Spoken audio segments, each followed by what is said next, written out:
actually filming a movie or a TV show is so much different than what you see. It's very exhausting. I had a microphone on me 16 hours a day. I was being filmed 16 hours a day, and you couldn't do or say or go anywhere without having the cameras on you. Here's the question. What's going on inside the minds of top achievers that cause them to make extraordinary breakthroughs both personally and professionally? My name is Tim Shurr, and I invite you to join me as we take a deep dive into the unconscious mind and discover how to transform your biggest dreams into a reality. Welcome to the How to Be Mesmerizing podcast. Hey everybody, welcome to the Mesmerizing Podcast. This is Tim Shurr, and I've got an amazing guest today. Cristy CodeRed Nickel is with us. Yes, so I am so excited to have Cristy on here. So I met her after she presented at Funnel Hacking Live, which is like one of the premier events for entrepreneurs who are learning to grow their business and spread their message and transform the world. And Cristy was one of the keynotes there, and her story was so powerful. And I knew that I had to beg her to be on the show, and she was so gracious and made time because she is just so, everybody wants her. And so anyway, let me give you a quick background. But first, everybody say hi to Cristy. Oh, thank you guys. Yeah, and I love the name of your podcast. What a cool name. I love that. Yes, I have mesmerizing guests on my show, and you are the epitome of mesmerizing. So yes. So anyway, my hair is. Yeah, that's right. Mohawk is. I love that hair. I love it. I love it. So, right, because you got to stand out. If you're going to be mesmerizing, you got to stand out, and you stand out in every way there is to stand out, which I love. Because not only do you have the, you have the look and you have the passion, but you have the story and you have the message and you have the results to back it all up. So for people that don't know you, that aren't a giant fan yet, they will be after this podcast. So Cristy, and you can tell your story, but she ended up becoming a boxer and became second in the whole wide world, right? In fact, Ring Magazine said that she was one of the top 3 most dangerous women on the planet, which is both amazing and also, for me, confusing because I'm sure that you are really, a badass and tough, but when you meet Cristy in person, she has a heart of gold. She is so kind and so sweet and so thoughtful and so caring, right? She's not like the killer that everybody says. And so, of course, if I got in the ring with you, I might see a different side, and then I'd probably see the ground real quick. But when you meet her in person, she's an author and she has all these other things. So we could spend the whole time introducing you, but let's just get to it. So Cristy, tell everybody a little bit about you and your background and how you got to where you are building the CodeRed community.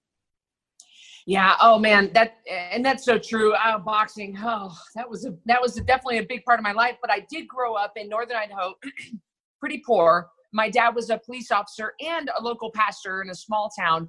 So we lived in a fishbowl life. Grew up poor. Didn't have anything except for love in our household. But we weren't given any help. When I wanted to go to college, my parents were not able to help us, and so I was waiting tables and I was looking for a way to make money. And somebody said, you could fight. I was at a local YMCA, just taking a local boxing class just for fun. I didn't know anything about boxing. And a real boxing coach walks by the window and said, how long you been boxing? I said, 44 minutes. And he said, you have a propensity for the sport. And then later on I became a coach. I understood what he meant. There's some people that just have it. Yeah. And I said, yeah, well, he goes, you should fight pro. And I said, buddy, I'm not interested in fighting. I don't know what you're talking about. I'm trying to go through college right now. And he said, you can earn money. So I started fighting as a pro with no experience, with no amateur background, just as a way to earn money. I started making $500 a fight. And little did I know that I actually had some skill. I knocked out my first 7 opponents, and it was just quickly climbed the world ranking system. And boxing is a terrible way to make a living, but it brought me a lot of great success. And it brought me an MTV show. It brought me multiple awards. It brought me, I moved to New York City. I became a celebrity trainer. I mean, all kinds of things. I just kept going up and up and up.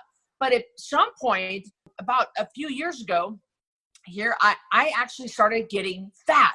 I hope that your viewers okay. I'm pretty direct. I'm just going to say fat. I was fat. And I was a fat athlete. And here I am, an elite level athlete, one of the top in the world. And I'm gaining weight. And I couldn't figure this out. I'm in my early 30s. This wasn't making any sense. And so I thought, I'm training 3 hours a day how is it that I'm riding my road bike 300 miles a week? I'm riding all over the world on my road bike. I'm one of the top cyclists and one of the top athletes. How is it that I am so overweight?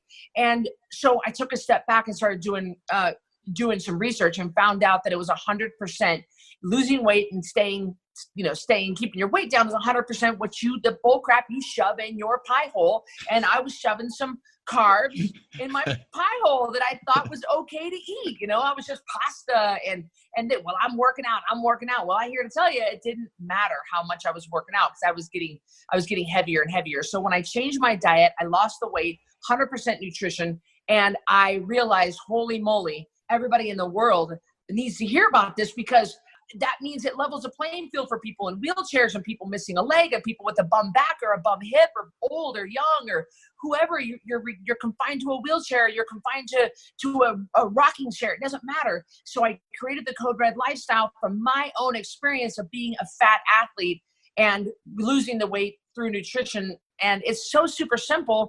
It's real food, water, and sleep. And even though I'm an exercise physiologist and I still train every day, still, you gotta address your weight problem through nutrition, and you really have to address your emotional problems that got you fat in the first place. Yeah, that's extraordinary, because so much. So there was a guy named Alvin Toffler, and he had this quote. He said, "The illiterate of the 21st century are not going to be those who cannot read or write. It's going to be those who cannot learn, unlearn, and then relearn." And so much we have to do is unlearn all the crap that has been put into our head growing up that is false, right? There's so much, because I remember I was a captain of our swim team, right, for a few years. And so in high school, and it was always carbs. That's going to give you the energy, right? And it's like, no, I should have been really bulking up on protein, and instead of carbs, and saying, oh, it's all about calories, right? So you can burn off, if you're doing all of those miles, 300 miles on your bike, you should be able to eat whatever you want. What you're saying is, no, that is not the case at all. And I'm sure there are my listeners on here that are a part of our body and mind transformation community that are celebrating right now when you say you don't have to exercise all the time. And I do believe in exercise. I mean, it's wonderful for a million other reasons, but you cannot train your way or exercise your way out of a crappy diet. I tried, I can't. If you think about a pound of fat is roughly 3,500 calories, and I burn around 400 calories during a 3-mile run, which I do almost every day with my dog Annabelle, that means I got to do 9 runs in order to burn 1 pound of fat. I'm going to blow out a knee. And right. It's just, we're undoing 50 years of damage, of wrong information, of shame, of guilt. And when I look at a heavy person, I know the fat is a manifestation of a bigger problem. It's the reason of a bigger problem. We have to get to the root of the bigger problem that caused this, because it's not, well, I got an addiction to food. No, you've been victimized, you've been traumatized. There's some reason why you have bioaccumulated this body fat. And you got to get to the root cause. Yeah, that's exactly right. So, yeah, that's exactly right. Because otherwise, all the positive thinking and all the, counting points and everything, it really is just kind of cutting the top off of a weed. And if you don't get to the foundation and get it there, then it's just going to keep growing back. And that's what people do. They just keep gaining the weight back over and over and over again. So, yeah, that's amazing. So when you enroll people into your CodeRed lifestyle, so tell us a little bit about what that means. There are 2 ways that someone can become we call it CodeRed Rebel. We call them CodeRed Rebels because we do not believe, we refuse to be brainwashed by society telling us that you got to eat less and move more. You got to eat low fat. You got to eat 6 times a day. We rebel against the shame and the guilt that comes along with being heavy in the society. And so that's why we call ourselves CodeRed Rebels. So for someone to become a CodeRed Rebel, they can do it one of 3 ways. You can join a 10-pound takedown challenge, which is a $47 30-day challenge. We have 3 of them a year in January, May, and September. And it's a 30 days. You spend 30 days with me and my team, and I teach you why you can, why I'm right, and why I think that this works. And at the end of the 30 days, I hope you continue with us. The second way people can get a custom program, and it's a full on, 100% extensive, customized nutrition program. You spend 90 days with a certified coach, and you turn in your weight every Friday, and it's really extensive. I tell you exactly what to eat. I don't have any guesswork. We get you diving right in. And the third way is called accountability program. It's people that maybe choose not to or can't afford the higher price custom program, but they still want to be with a coach and they want the accountability. And so they can still join the custom program, or they can still join the coaching group.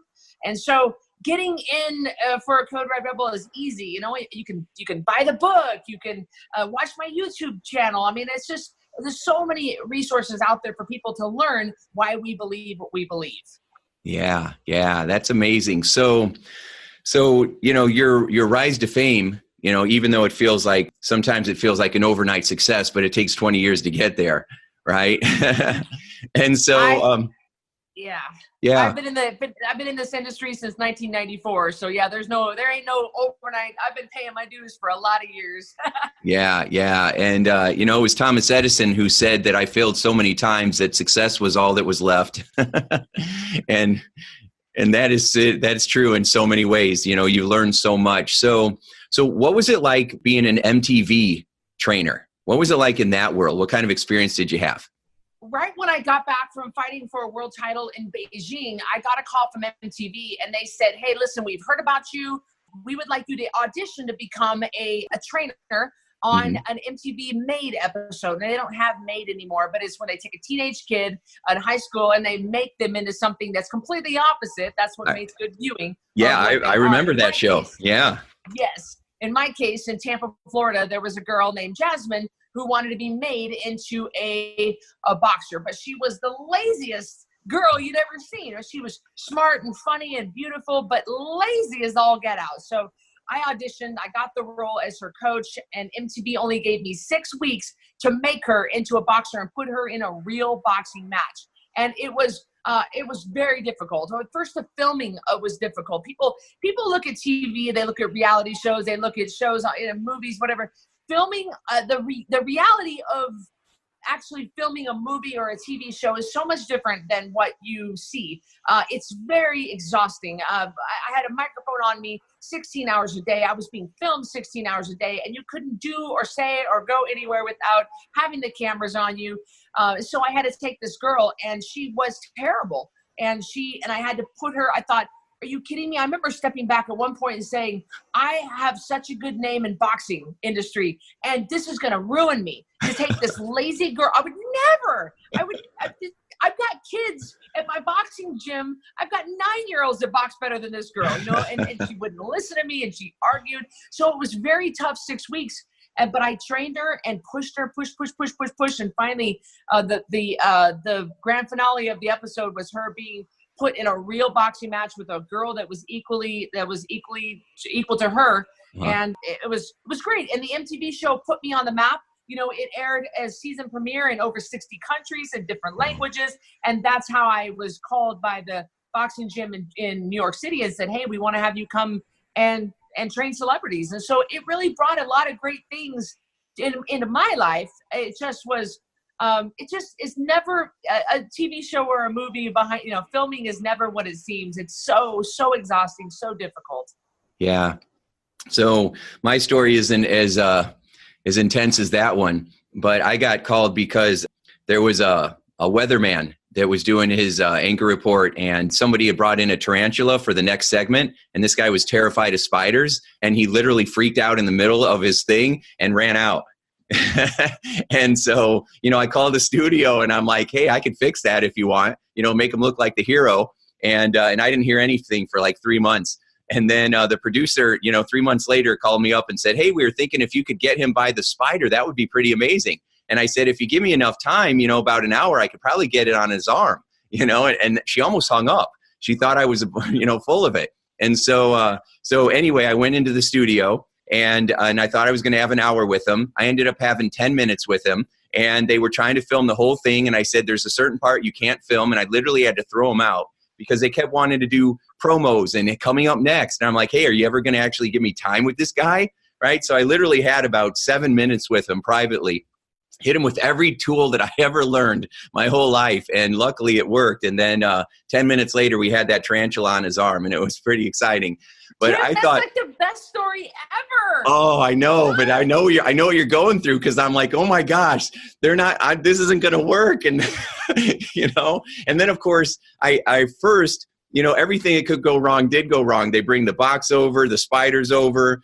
Everybody there was like 5 of us from the whole news team all pushed together, because everybody's real close on camera, and I thought it was just going to be me and him. And so everybody's there, they're making a big deal out of it, and they bring the spider in, and the spider's not moving, and I'm not picking him up.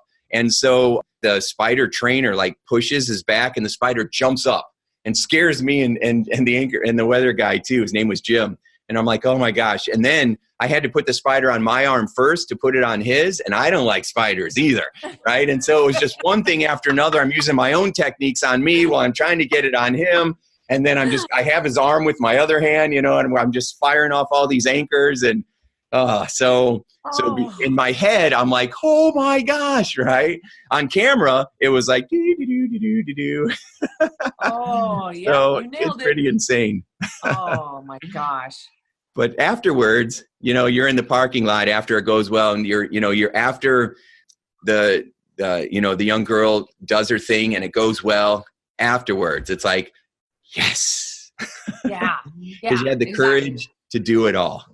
Yeah. What a great story. That's a great story. Oh, yeah. Yeah, I'm sure, in our lifetime as entrepreneurs, we have lots and lots of those stories. So another story then I'd love to hear from you is what is it like boxing in Beijing and going, and doing title fights and stuff like that? What's happening in your mind in that moment?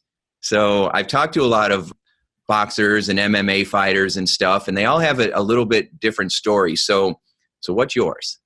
So I was the very first female to ever be allowed to fight pro in Beijing. And this was leading up to the Olympics. And so this was 2005. And leading up to the Olympics, they wanted to bring more attention to Beijing. And so they invited us. We had 6 Americans, 6 Americans, 3 different fights that came over.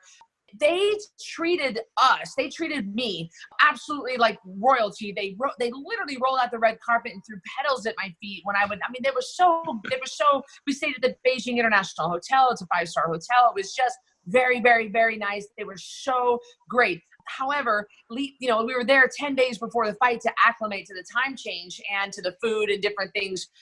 But they had me lined up with back-to-back interviews, 3 a day. And it was exhausting. It was interviews. And of course you have to, with interpreters, you can't just talk like I'm talking to you right now. It's not right. Nearly, you have to talk in small chunks and they interpret wrong. And so, and then it was dinners and lavish events and just really just lots of TV. And so that was difficult. I know I'm used to doing press conferences, and boxing's all about how many tickets you can sell. So that's why if you've got a pretty girl who is pretty and can fight and can speak to the cameras and woo the audience, that kind of thing. That's the winning combination. It's only half of how good a fighter you are. The other half is how many tickets you can sell.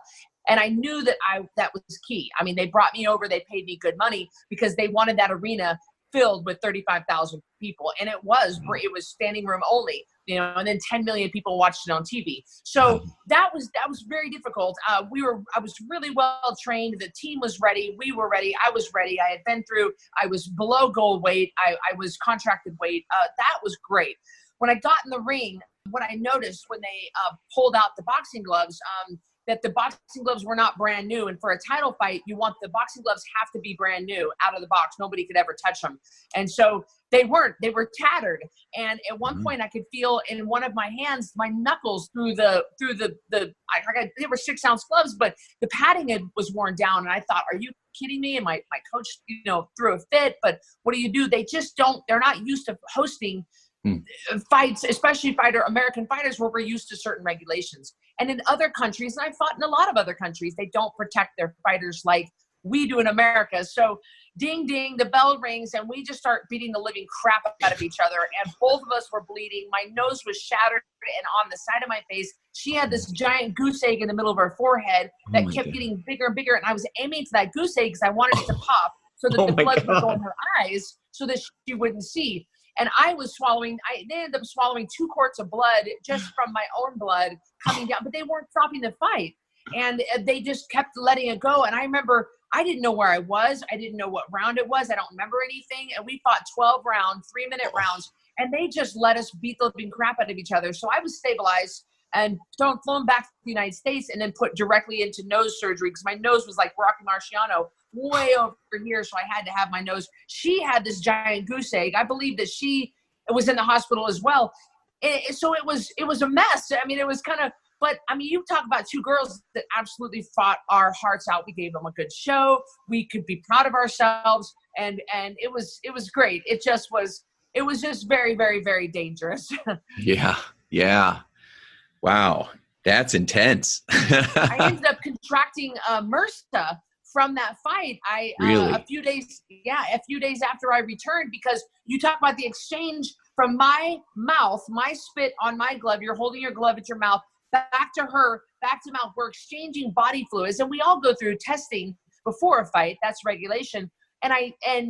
But I ended up getting a germ in a small pore on my chin, and then it worked up my face. And a few days later, I woke up, and I had this whole swollen abscess that was working its way out to my brain. I had to be rushed to the hospital, and then it was MRSA, and so I had to have it lanced and drained, and it was not good. It was working its way up to my brain. So, hey, boxing is a nasty sport. I don't suggest anybody listening to me right now, don't go into boxing. Go to college. Wow. That is intense. I mean, wow, that is really something. And again, I mean, we all can appreciate how rough that sport is, obviously, right? It's combat. So, but hearing it, from inside the ring, from your experience and what you're thinking and what you're going through. So, I know it's a silly question, but didn't you ever get scared? Oh, any fighter that says they're not scared is absolutely a liar. Every single fighter, no matter who you are and how tough you are, what your ranking is, how many fights you've had, every fighter gets scared. I remember specifically when I fought in Albany, New York, I fought this girl. She was a wife, a mom, a nurse, just so unassuming. And you got to be careful of the quiet ones. You got to be careful of those, And I remember the dressing room was below the arena. This was St. Patrick's Day. And I remember that the crowd, and we were the main event, the crowd was going so crazy that the ceiling was actually shaking. And I was so scared at that moment. I turned, now you're under contract as a pro fighter. You cannot break contract. You can't leave. You can't quit. You can't come in on the wrong weight. Like, you will get sued. You hold a federal license, and it's a big deal. So I couldn't leave or anything, but I remember looking at the exit and looking for the exit, thinking, if I run out right now, I could just run and keep running, I mean, one thing boxers know how to do is run. We can run. And I thought, I was so scared hearing that crowd and walking out into that arena. The crowd was so drunk, and they hated me just because they love their hometown girl. And I get that. I mean, being the out-of-town fighter is always a risk. You get paid more, but it's hard to win out-of-town fights. It's hard you have to knock the girl out or the guy out in order to win. And they were throwing things at me, beer, and they were screaming, and they were drunk and falling over, and they were trying to grab me. And I was really scared. And I remember a couple of times at different fights, I looked across the ring, and there was a girl that they had hired to fight me. And she was homeless, and she just happened to be a really good, I mean, they call boxing the poor man's sport. She did some pretty, it's a lot of fighters coming up, they got nothing. And she was literally fighting for her dinner. And I looked across the ring at her, waiting for the bell to ring. And the look in her eyes, she wanted to kill me. And at that moment, I was like, I've got a college degree. I've got an MTV show under my belt. I mean, what am I doing here? I can't, she's going to kill me, And I mean, I'm just as strong as her, but she had that real killer instinct that I used to have back when I first started. Right. And I thought, oh dear Lord. And yeah, I was scared. And the first punch always hurts the worst. And then you kind of just get numb to it. And so I knew when she was, and so yeah, a lot of the fighters, they come out from the corner, they've got nothing to lose. They've got everything to prove. They are fighting for their dinner, and they are willing to kill you. They do not care if they leave you flat on that mat. And it's scary, a very scary sport. And I was terrified. Wow. When did you decide that you were done? When it was time to move on? Yeah, that Albany fight, I knew that from my Beijing fight, I had gotten what's called second impact syndrome, and I knew that I'd been hit in the head so many. You get hit in the head every other day for almost 8 years. There's gonna be damage. I mean, I hate to say that. I don't want to speak that out and give that power, but Right. I have to be smart and know that I need to take care of my brain for the rest of my life because it has been put through a lot of trauma, and so I remember that second impact syndrome is common in boxers, and I knew that I needed to that Albany fight, which was after my Beijing fight. I tried to keep the dream alive because I saw my name in lights, and it's Cristy CodeRed and MTV star and all these things, and it's, you get addicted to the billboards and the TV and the lights and the cameras, and you get addicted to that.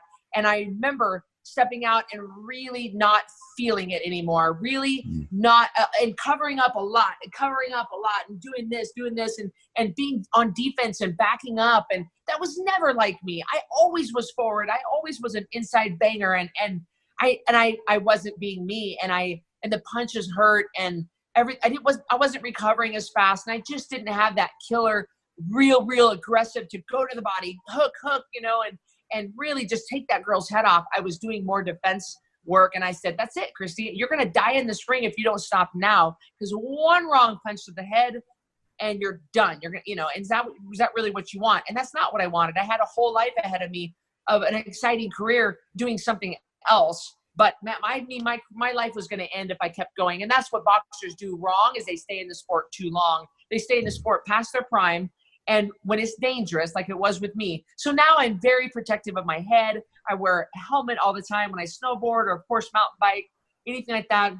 I take precautions. I take supplements. I mean, I'm really very, very careful because one wrong hit could kill me. And that's what second impact syndrome is. So that's when I knew it was done and I needed to get out. Well, I'm glad you did. And I want to wrap you in bubble wrap because you're too valuable to leave us soon. And so we need you around as long as possible. So, Thank you. yeah. So, well, thank you for sharing that. So that had to be quite a contrast from having all of that to training celebrities, because, and I'll have you, share your experience, but I've had some celebrities that I've worked with, and it's always been a bit of a disappointment. They don't live up to the characters on the screen, or they're so neurotic. I'm like, oh my gosh, I don't know how you even function. And so what was your experience going from being a very successful competitive fighter to suddenly training celebrities? Yeah, I could not agree with you more. I trained Katie Couric for a long time in New York, and she had called me up. She saw me. I think her girls at the time saw my MTV show, and they found out. And so she wanted a real hard ass. Well, the first thing she did when she walked in was I said, okay, here's what we're going to do. We're going to do this first. And she said, I'm not doing that. And I said, let me make something very clear to you. You have no negotiating powers within the four walls of this facility. You're in my house. I'm the boss. You're my client. I don't need you. So you need to do it my way or hit the road, Jack. I have no tolerance for that bullcrap. And I'm not starstruck by celebrities, and that really helps. But the celebrities come in with bad breath and with socks that don't match, and they're half hungover from the night before. So I quickly learned that they are no different than me and you. They're no different. They have the money, they have the resources to hire the chef, to hire the personal trainer, to hire this. But I have the money for that now, and yet I'm not acting like a total jerk. And not all of them are total jerks, but really want to stay connected to your audience and to your people. And I will never forget that I came from a trailer and I was raised poor, and that we had nothing. I was raised on a farm. I will never forget where I came from, simply because I saw a lot of those celebrities who did come from nothing, but now they've got this high and mighty attitude, and I never wanted to be that way. So I learned a lot from and again, not all of them, but I learned a lot from training the celebrities. They just didn't, the ones I trained didn't have, I was the assistant trainer for the crew on the movie 300 before it came out. Oh, and those really? dudes were awesome. Yeah. Yeah. Those, I mean, you get the athletes in there. I also helped train a couple of guys from the Indiana Pacers. And so is the assistant coach for them. So, or the assistant trainer. And so you get athletes come in there, MMA guys, boxers, or pro athletes or movie actors that have to get in a certain shape. Those guys, I mean, their butts on the line, they have to put on. Hillary Swank, perfect example. She had to put on 30 pounds of muscle for $1 Million Baby back in the 2004 or 2005. I mean, that was someone who you had to do it. But just a recreational Ford model that just wanted to, just stay in. I just found a lot of them to be lazy, argumentative, and so I was not impressed. I was just as happy to train stay-at-home moms and authors and people that really valued what I was there to teach them. I don't like the bull crap. Do not argue with me. You don't got this. I got this. You don't know. You came to me. I mean, there's a lot of people out here that need my help. So I'm not going to waste my time with you. So I didn't have any tolerance for that. So they either did it my way and shut their mouth, or they go find somebody else who's gonna baby them, because ain't nobody got time for baby them, So that was my experience with the celebrities. Well, I love that, and that's what people. It's funny because that's what they say they want, and then they want someone who's tough as nails that's going to really move them, and then they get it, and they're like, well, wait a second though. Right. And if Oprah said she's always struggled with her life, with her weight all of her life, and she told Barbara Walters one time, Barbara said, what would need to happen for you to feel like you accomplished everything that there is accomplished? She said, get control of my weight. So if Oprah ever calls CodeRed, she is going to have to follow the same rules as we all have to follow. Ain't nobody getting out of the rules is one of my favorite sayings. She's got to keep the junk food out of her house. She's got to drink her water every day, and she's got to get in bed and get at least 7 hours of sleep every night. So that it doesn't matter who you are. And so Oprah's going to have to follow the same rules. And I'm not going to be any different with Oprah than I am with my rebels now, or my sister, or my dad, or Miles. It's just across the board to me. Oh, it doesn't matter how much money or how many movies you've been in. You're going to have to follow the rules if you want to keep your weight off, because none of us get a free pass. So the celebrity thing just doesn't faze me. Yeah. And that's great because, whether it's Oprah or it's anybody else, if you're not addressing the emotions and the emotional payoffs and why you're doing what you're doing and what's really driving you at that unconscious level, then you're going to just keep doing the same exact things, even if you buy Weight Watchers, so. Right. and Oprah has been hanging around with the most spiritual people on the planet, yet, because we're human, it still shows that no matter where you're at, you still have these things that drive you, and we're not really addressing them still. As a country or as a world, we don't really focus on emotional intelligence as much as we need to. And that's why we have so much of the pain and suffering that we do. So I love that. Now, so with your program and with the great book that you, CodeRed Revolution, the book that you wrote and everything, you talk about eating fresh, healthy foods and occasionally a supplement here or there, magnesium or certain things that you feel are good. Exercise is good, I think, for energy and, it's kind of like lubrication. Otherwise, we're the Tin Man without any oil, right? And we start to freeze up. Because I know if I'm not doing some push-ups and things like that, I'll get out of bed and pull a muscle, and then I can't turn my head for 2 days. And I'm like, do your push-ups. I'm the same way. Yeah. So when you're focusing on one thing that you said was the number one rule for weight loss, most people have that dead wrong. So what do you feel the number one rule for weight loss is? And we've probably already covered it, but just to recap, what is it? The number one rule to weight loss that I've seen of the tens of thousands of people that have come through my program is sleep. Without sleep, you ain't losing, because the body senses the lack of sleep as stress and will hang on to body fat as a way to protect you. It's just a protection mechanism. But if you're not sleeping, and people do this whole bullcrap of, well, like a martyr, like they're wearing in a badge of honor, like, oh, I got 3 hours of sleep a night. You heard me say that at FHL. That's not okay. It's not okay. And you can eat all the healthy foods you want. You could drink your water. You can make good food choices, stay away from sugar. But if you're not sleeping, you won't be losing. Sleep deprivation is the most effective form of torture. And so what I've seen in my career and with myself is if I'm not sleeping, my body will not release that body fat and will not rejuvenate and refresh and renew. So many things happen when we sleep. You have got to sleep. And we have, in our society, we're chronically sleep deprived, and we're just used to walking around in a fog. And it's just not okay. And nobody wants to talk about it. Your doctor's not talking about it. Nobody's saying, how much are you sleeping? You're just burning the candle at both ends, and you wonder why you can't function at optimal level. It's absolutely hands down the number one rule to weight loss and good health is getting that sleep, at least 7 hours a night. Yeah. Well, again, I love that, because I wasn't sure what you were going to say either. And that's amazing, because that's my number one rule as well. In fact, when I use my programs, the first thing I do is I get people listening to my brain software while they sleep at night. I call it it's the antivirus program that's playing in the background of your subconscious mind, wiping out all those food suggestions and sugar programs that are running in their brain.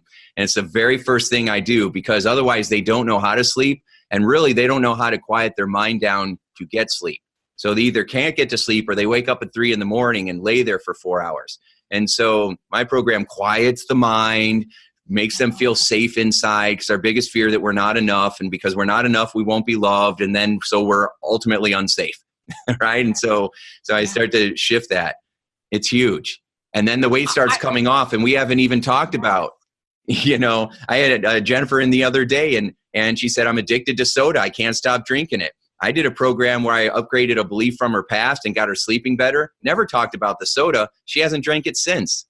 So, yeah. This is wonderful. This is so wonderful. Man, no, you're totally right. Yeah, it's the very first thing I do, because most programs give you a meal plan right away and don't talk about the stuff you're talking about. And so what happens is people don't follow the food plan. And it's because they have all these other programs driving their behavior. So, and then of course all the pain they've associated to it, thinking they have to exercise for an hour on a treadmill every day to lose weight. And so there's so much stuff that's false. And our society is really not interested in really educating people, because they're making billions of dollars off pharmaceuticals and off of sugar and all the legal and and pharmaceutical drugs. It's just horrible. The biggest business in every town is your hospital. That's not an accident. Oh, I couldn't agree more. We've got a pill for every ill, and nobody's talking about it because we are being driven by big business, and I believe in capitalism, but I'm telling you, we're not going about this the right way. Nobody wants to, the doctors don't want to ask the right questions, and they don't understand. We got to get to the root cause. We got to start peeling back the layers of the onion and really addressing this on a much deeper issue. And then the weight comes off, and then things just come off. The weight is secondary, third, fourth, fifth, but we got to get down to what's really, really the problem here. So I could not agree with you more. And in the industry, the insurance companies don't pay for the naturopath or the hypnotherapy or the acupuncture. They don't value that as valuable treatments, but yet they are more valuable in a lot of cases. And I just, it gets me so fired up. I get so fired up. I know. Well, that's why we do what we do, right? Because we're gonna do something about it. We're gonna put a big dent in it, and we have been. And so, so I really think, so we have so much agreement about this when it comes to weight loss. And I know if you're on this podcast listening about how do I make money, you should be listening to this, because this, getting better sleep and emotionally taking care of yourself is the fastest way to make more money. It's the fastest way to grow your business. That self-care. There's an ancient expression. It says, when you learn to go within, you never go without. But we're always looking for our solution externally outside of ourselves. And that's why we're always feeling like there's something in our way. And what's in our way are beliefs, right? And the BS in our head, our belief systems. And so being able to shift that. So I find that having obesity, that's a symptom. And the real problem is a lack of self-love. And really not accepting ourselves and knowing how to emotionally care for ourselves. And so we go have a cookie, and we go have a bowl of ice cream, and we have another milkshake, and we deal with the guilt and the self-hatred, because it's the only thing that our brain knows. It has enough certainty that will make me feel better in the 5 minutes that I'm having this mouth pleasure. Even though I'm going to suffer afterwards, I don't care, because right now I feel good. And that is an ugly, vicious cycle that people find themselves in. Oh man, you are absolutely so right. You've got to, if you're running a business, if you're an entrepreneur and you're listening to this right now, or if you're working for a company, whatever you're doing, you are putting content out there, and you're putting content out there to your kids, and you're putting content out there to your spouse. I mean, you're always producing content, whether it's the way that Tim and I do it, or it's the way that stay-at-home moms do it. You have got to be on your game, and your kids are watching you, and people depend on you. But you have got to take care of yourself. You cannot effectively take care of anybody. Moms, are you listening to me? Moms, stop with that whole putting everybody before you, and then you come way down on that list. And then you're like, well, my kids come first. Oh, really? Because now your type 2 diabetes has gotten out of control. And so, come on, guys. You're going to have to step back a little bit and say no to some sleepovers, say no to some things, and say, you know what? The family's staying in tonight. We're going to have a family night. We're going to play Uno, okay? And we're all going to get to bed on time. We're going to turn off our devices. We're going to quit being so exposed to blue light. You wonder why you can't sleep, you guys. I mean, my Lord, start taking care of yourself, because you don't have to be an entrepreneur to put out content. You're putting out content all the time, but not if you're sick and fat and sleep deprived and chronically dehydrated, and you wonder why you got a headache all the time. Come on, guys. Yeah, amen. Sister Cristy, I love it. That's amen. Right. That's right. Hallelujah. That's fabulous. So it's so true. I was talking to a friend of mine, Christopher, just this amazing guy, and he's the father of 9. And he said the other day, yeah, I know, take that in. And he said that, I was laughing because I feel like the inmates have taken over the prison, right? And how many times have we felt like that? Our life, our responsibilities, our kids, our animals, whoever it is, have taken control. And we forget that we're the ones in charge. And so we have all these reasons and excuses and justifications, fear, F-E-A-R, finding excuses and reasons, right? We have all these ideas that are keeping us stuck. And those ideas are just beliefs. And as soon as you shift it, and you change that belief and you get your shift together, then all of a sudden, you are getting the kids to better. You are able to take care of yourself. You're putting a boundary there with yourself, because everybody complains about not being able, people aren't supporting them. Well, if you're probably not putting the boundary in there to be supported in the first place. Yeah, absolutely. Boundaries are huge in CodeRed. We talk about it. And I know that I give people permission to say no.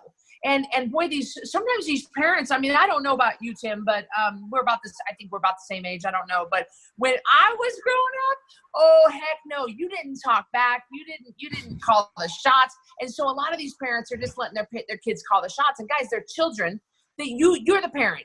You run the show. You pay the rent. Yeah. You make them do chores, guys. You need to say no. We need healthy boundaries. And you guys just go and do and go and do and go and do. You wear yourself flat out. You wear your family flat out, because you're just not. And you're like, well, you're so worried about what people think. Well, I'm here to tell you, I don't give a rat's fanny what people think. You say no to some things. No, Johnny's staying home tonight. Or no, we don't need to do 18 different sports. You pick 2 sports, soccer and ballet. Moms and dads, you're going to have to, you run the show, put up some boundaries, adhere to those boundaries. And I'm giving you permission, and Tim is giving you permission to say, no, that simply won't work with us. Maybe next time. Yeah. Brilliant. Yeah. People tend to swing the other way. So when you're growing up, you're like, man, it was really hard, or I'm not going to be a parent like that, or I didn't have anything. And so then when you get to your time to be a parent, you overcompensate and go way the other way. So now, you're doing way too much, trying to make sure that your kids have the perfect, happy life. And it ends up causing more stress. It backfires. Yeah. So find your middle. Yeah. Very good. Very good. So, this has just been amazing. I know I'm going to be respectful of your time, even though I want to keep you on here for days. So I love it. Me too. So I know that people can find information and become a CodeRed Rebel by going to www.coderedlifestyle.com. We're going to be putting your information out everywhere, because our body and mind community, people, I can't even remember what my community is. I'm so focused on Rebels now.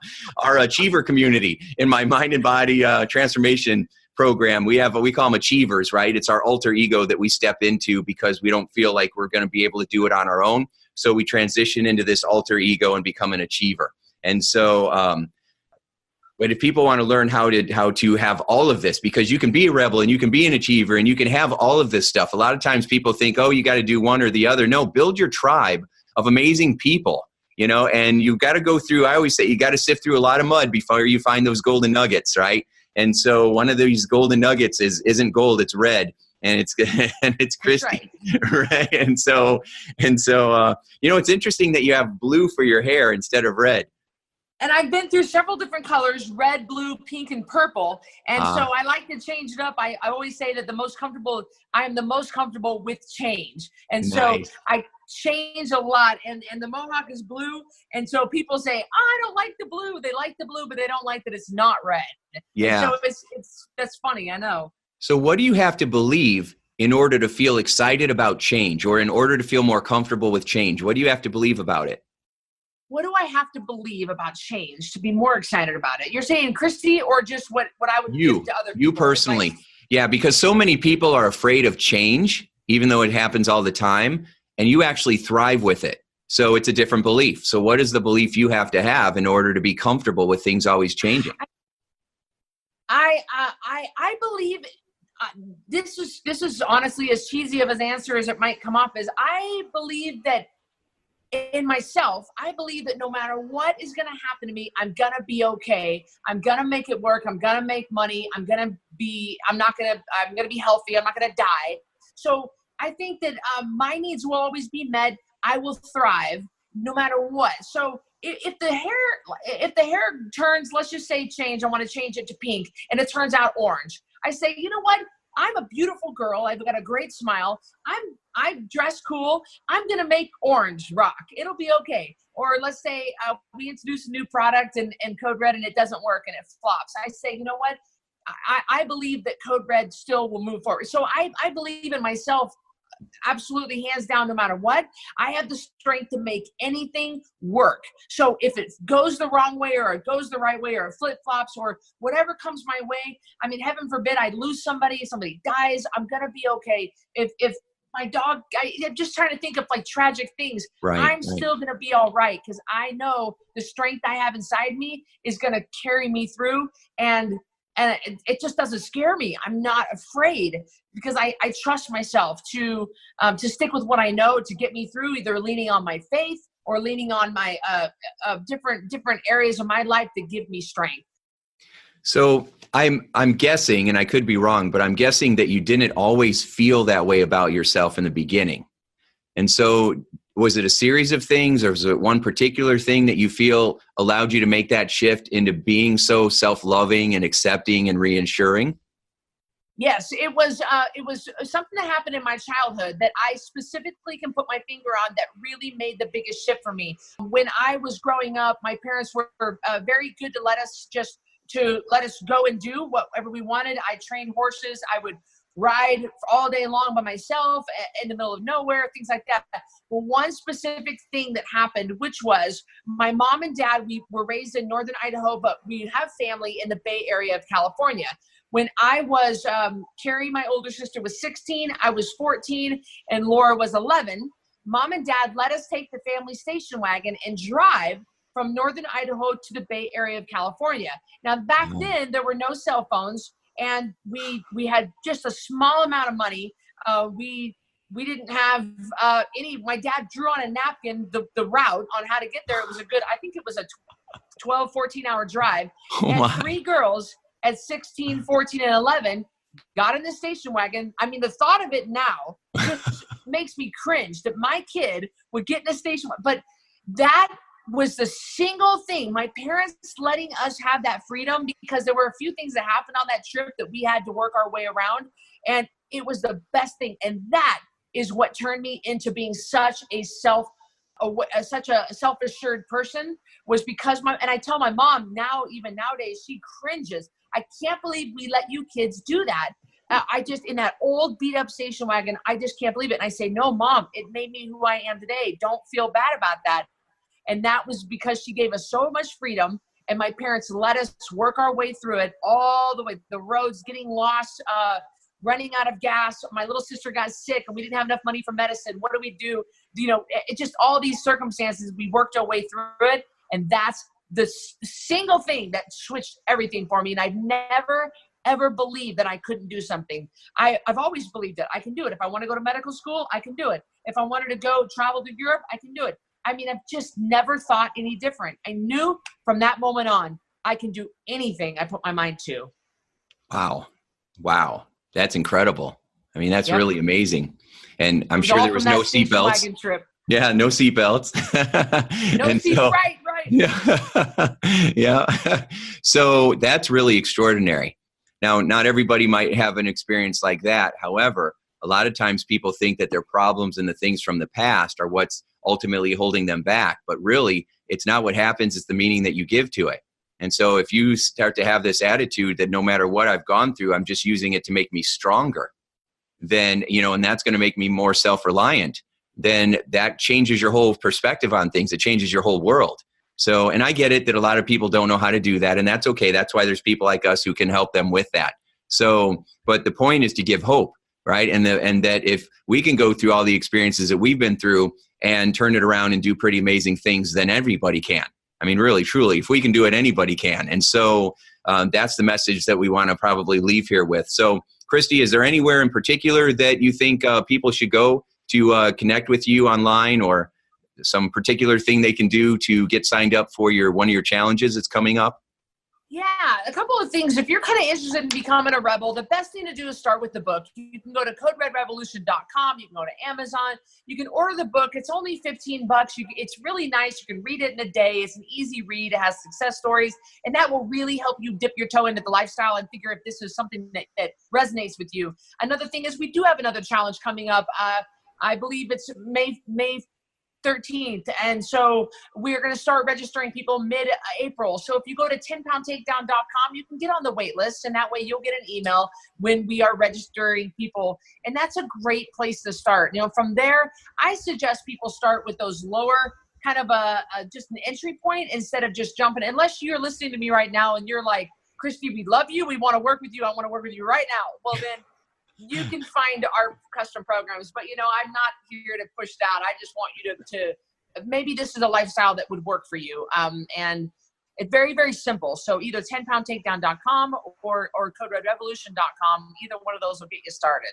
Yeah, well, I love that. And anybody that's listening that does feel compelled that, oh my gosh, I want to work with her immediately, then I will push you to do it. You should definitely go do it. Yeah, because that's, if you're feeling that inside, that excitement, that enthusiasm, you should act on it. And, because time keeps on ticking, right? So I always think, where do I want to be 30 days from now? I don't want to be sitting there with the same excuses. I want to be in something that's making me feel excited and fulfilled. So, Cristy, you are just absolutely spectacular. I love having you on the show, and you're just amazing. I love all your stories and your passion and your insight and how much you care. And it's super exciting to talk with someone who walks the talk, and they're super confident because they know the results that they've been delivering. And at the same time, they still have that humility and that sense of just laughter and fun and joy. And so you're really the total package. So thanks so much for being on here today. Well, thank you. My gosh, I feel so good just hearing that. You're doing wonders for my ego. No, and thank you. Thank you for having me. You and I line up so perfectly, and that is really refreshing. Yeah. All right. Well, thank you. And everybody that's listening to the program or watching on YouTube, thank you. Because if it wasn't for you, then Cristy and I would have just had a really great time. But the fact that you are here makes it even more special. We're here because of you. We're here to inspire you, to give you tools, to give you support, to help you to feel like you can't wait to get out of bed too, because you are living your joy and you are feeling like you're living life full on. And that's what it's all about for all of us. So we really appreciate you being a part of us. With you're mesmerizing, you are a rebel, and you're an achiever. You get to be all of it today. So how awesome are you? So thanks so much. Make sure you subscribe, share this with your friends, share this with any moms that you know, because Cristy was speaking truth. She was speaking right into them and right into their hearts. And so any moms that you know that have a hard time taking care of themselves, which is pretty much almost every mom out there, make sure you share this podcast so that Cristy can share her wisdom with them. So anyway, we'll see you next time. You guys have a great day. Make it a sure success. Talk to you soon. Bye. Hey, would you like more free tips on how to be a mesmerizing leader? Then check out mesmerizingleadership.com and also hang out with me on Facebook. facebook.com/Tim Shurr. Thanks so much, and make your day a sure success.